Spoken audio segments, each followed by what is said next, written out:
Bonjour à tous et bienvenue dans le journal de la formation. On va parler formation, inclusion et de trophées avec nos deux invités. On va surtout parler de RSE en entreprise. Alors j'ai le plaisir d'accueillir tout d'abord Massi Ibri. Bonjour. Bonjour. Vous êtes gérant de Réseau Clean. En deux mots, c'est une société que vous avez créée, c'est ça?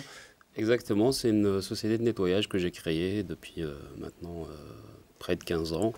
Vous avez commencé auto-entrepreneur. C'est ça, auto-entrepreneur tout seul au début. Ensuite, après quelques années, voilà, la société, l'entreprise a évolué. Donc maintenant, on est 11 personnes. Vous êtes 11 et vous êtes ici parce que vous avez reçu le trophée de l'inclusion à l'occasion de la journée du patron qui était organisée par le groupe Rivalis, qui est représenté par vous, monsieur Nicolas Lecomte.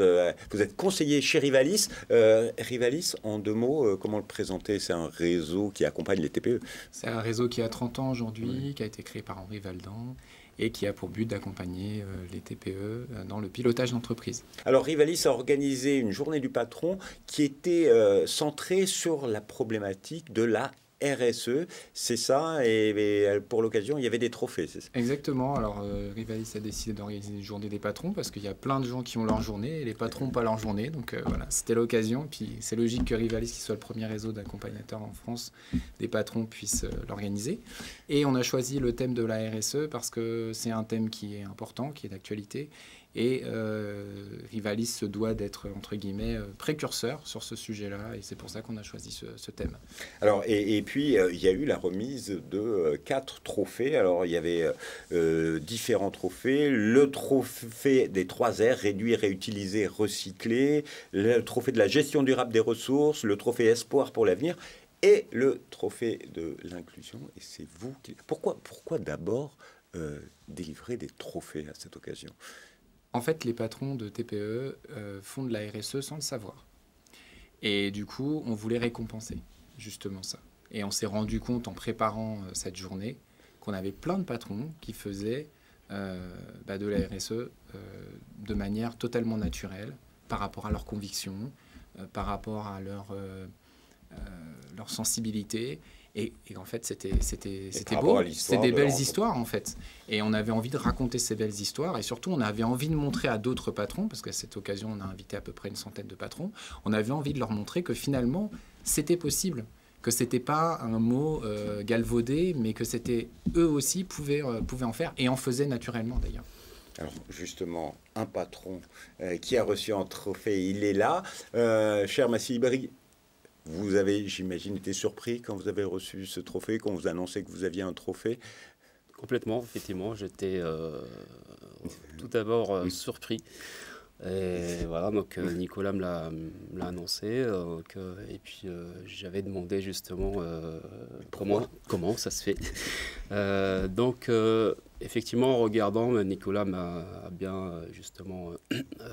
vous a expliqué le choix de Rivalis. Mais ce qu'on a envie d'entendre, c'est votre histoire. Vous avez commencé tout seul, auto-entrepreneur. Oui. Aujourd'hui, 11 salariés. Alors, Réseau Clean, du nettoyage industriel, pour de l'événementiel, pour des entreprises, pour tout le monde. Et sur quel territoire? Alors, effectivement, c'est Réseau Clean, notre activité. Donc, c'est le nettoyage industriel pour les entreprises. Et puis aussi du nettoyage à domicile pour des particuliers. Donc, on est...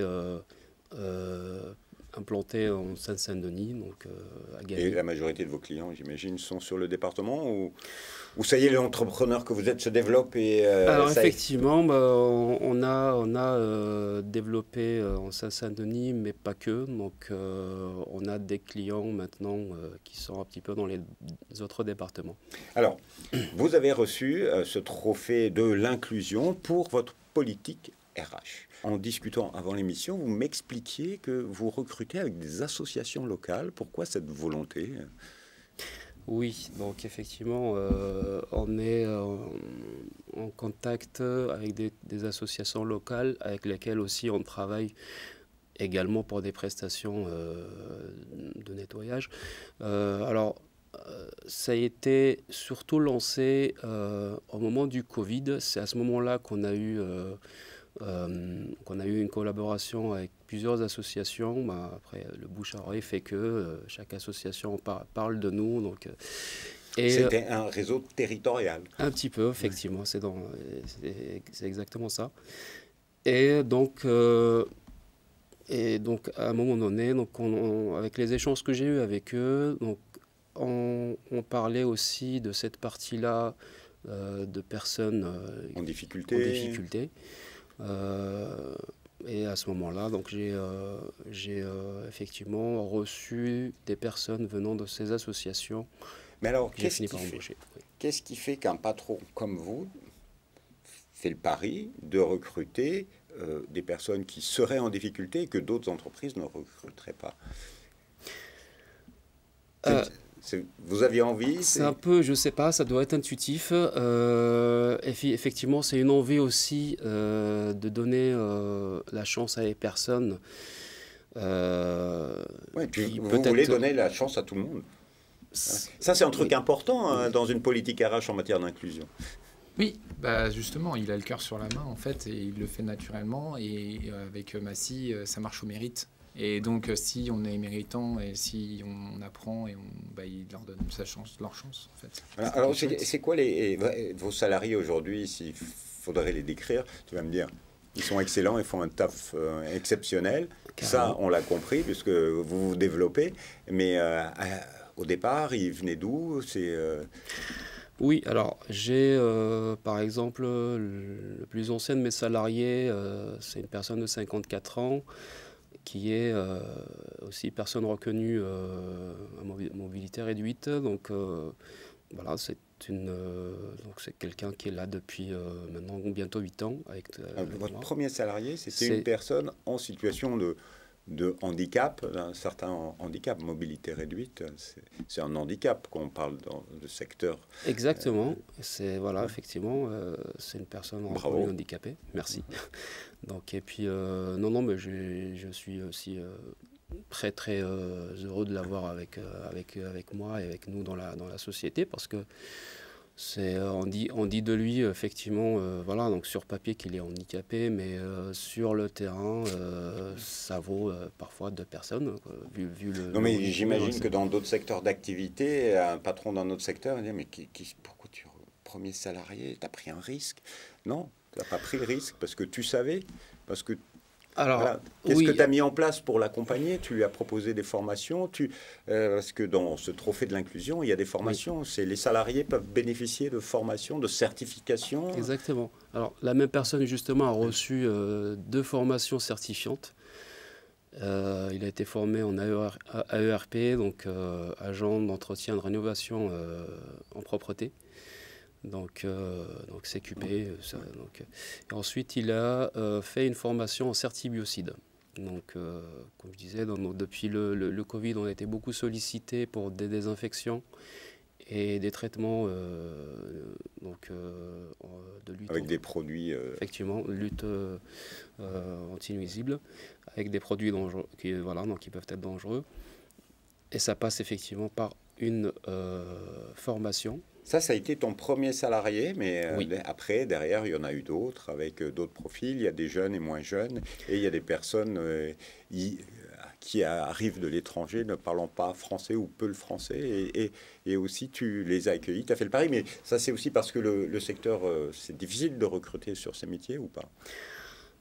Alors, moi, effectivement, parlant de ces de personnes venant de l'étranger, donc j'ai 5 personnes, effectivement, en protection subsidiaire, venant des associations. Donc, je dis pas que ça a été difficile de recruter. Moi, j'ai commencé par une personne qui a complètement... donc moi, c'est rapidement... Il a montré de l'envie, il a montré de la motivation, et c'est des personnes vraiment... Comme disait Monsieur Lecomte, c'est le mérite. C'est exactement ça. Donc, à partir de là, je me suis dit, s'ils sont tous comme ça, j'aimerais recruter les mêmes, quoi. Donc, et maintenant, on en est à 5, et je ne le regrette pas.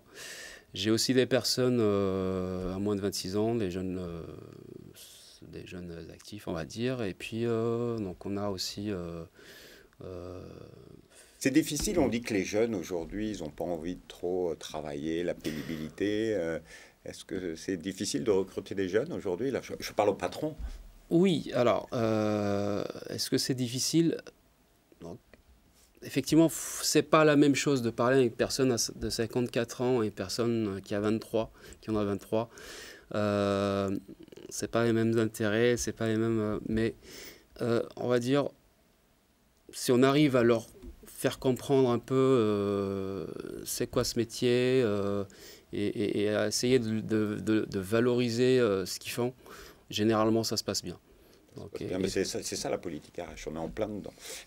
Et alors, Monsieur Lecomte, il a parlé de formation, et là c'est important à dire, parce que dans le monde des petites entreprises, les TPE, PME, on dit souvent qu'il y a peu de formation, et ça, c'est un message à faire passer aux chefs d'entreprise qui nous écoutent, des petites structures. Oui, penser formation de ses salariés. Oui, complètement. Mais vraiment, c'est extrêmement important parce que c'est ce qui permet de valoriser vraiment les futurs employés et leur garantir qu'ils vont pouvoir faire leur travail correctement et avec...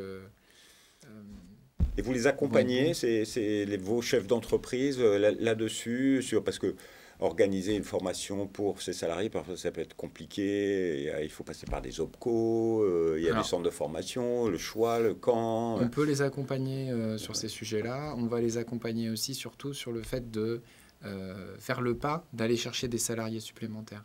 Parce qu'il y a beaucoup de métiers où on utilise énormément les auto-entrepreneurs. Et donc on se retrouve avec une masse salariale qui est très faible, mais avec beaucoup d'auto-entrepreneurs qui travaillent. Et du coup, les auto-entrepreneurs peuvent être requalifiés comme salariés. Du coup, il faut augmenter la masse salariale. Et on travaille plutôt sur cet aspect-là. Et également sur le fait de les encourager, en tout cas, à faire des formations, c'est évident. La formation, c'est important pour toi. J'imagine que pour pouvoir, bien sûr, opérer, il faut avoir ces certifications, mais c'est quelque chose que tu as envie d'apporter, que vous avez envie, en tant que chef d'entreprise, d'apporter. Non, mais la formation, c'est impératif. Si pour une TPE comme nous, on est dans un secteur de la propreté très concurrentiel. Donc, nous avons fait le choix, justement, d'être dans une démarche de qualité. Pour ça, ça doit passer par la formation, donc pour avoir un personnel qualifié. Ça commence par la formation du dirigeant, parce qu'en fait, Massy, très régulièrement, va en formation auprès de sa fédération pour s'assurer qu'il a les dernières techniques, qu'il a les derniers éléments nécessaires pour pouvoir diriger son entreprise le mieux possible. Mais vous parliez de la surprise d'avoir ce trophée. Ok, c'est une fierté. Mais si aujourd'hui, il y avait une autre fierté à avoir pour ton entreprise, c'est une belle histoire. Tu l'as créée, tu l'as lancée, elle se développe. Et s'il y avait une chose dont tu es particulièrement fier pour ton entreprise Réseau Clean, ce serait quoi?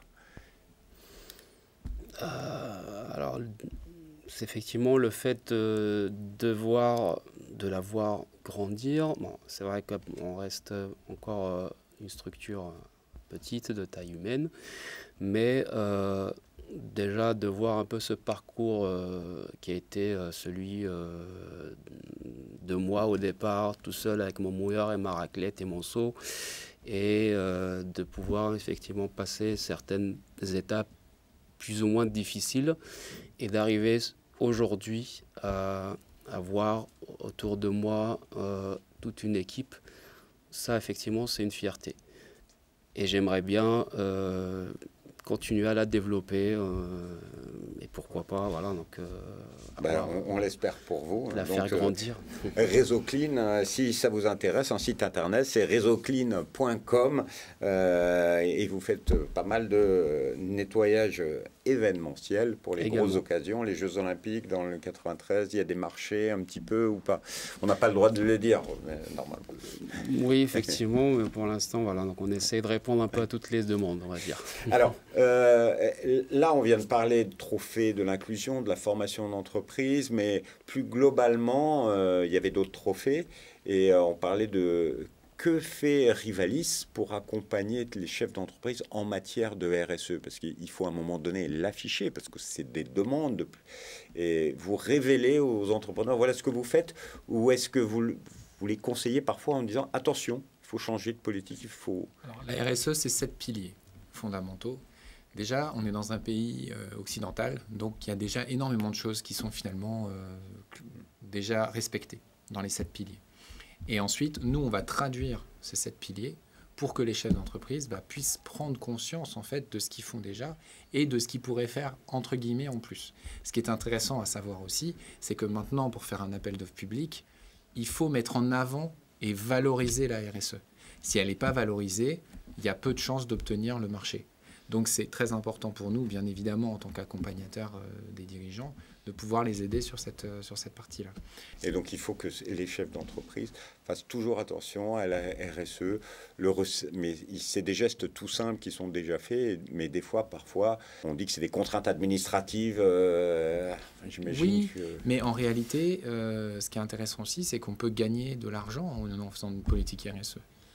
Et donc, nous, en tant que conseiller Rivalis, notre but est, avec l'existant, de l'optimiser et de faire en sorte qu'il dégage, entre guillemets, le maximum. Donc, la RSE correspond complètement. Et est-ce qu'il y a eu un avant-après trophée? Alors, un avant-après trophée, peut-être je dirais pas... j'en dirais pas autant, mais c'est vrai, effectivement, c'est toujours une fierté qu'on reconnaisse un petit peu ce travail-là de l'ombre qu'on faisait avant, tout ça.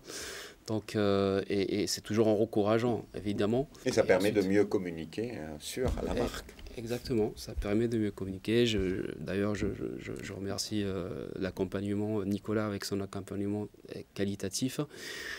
Il est là depuis 2 ans et il m'aide beaucoup, effectivement. Donc, parce que de auto-entrepreneur à 11 salariés, sacré défi. Exactement. Et l'administratif. Nicolas est arrivé, effectivement, on était encore une petite équipe de 5-6 personnes, voilà.